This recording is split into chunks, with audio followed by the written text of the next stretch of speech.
lang tayo ng...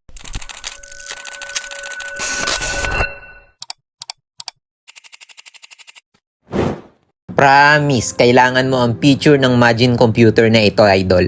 Sa bidyong ito mga idol, binalikan ko na naman ang ruta ng Mount Gulugud Baboy. Aahon na naman tayo at daladala natin ang ating Majin C706.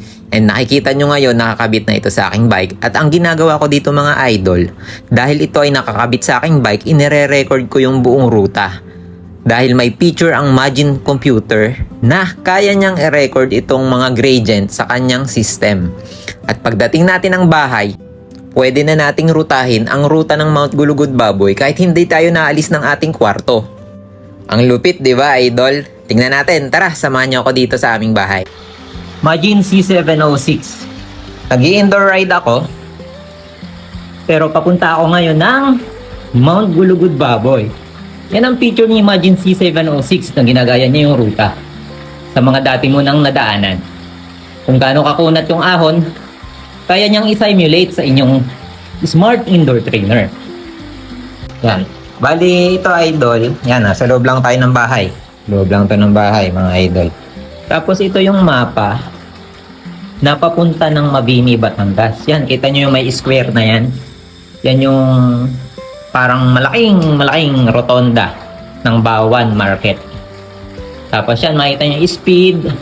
Tapos yung total distance ng ruta na yan, yung ginawa ko na yan. Paakyat kasi yan ng Mount Gulugud Baboy sa Tuktok. Pag natapos natin yan, 44 kilometers. Then, makikita nyo dito sa sunod na data field, meron siyang gradient. Ginagaya niya kasi talaga yung gradient, mga idol. Tapos heart rate, power meter, cadence. Ayan. Madaming data kang makikita dito. Yan, speed, zone.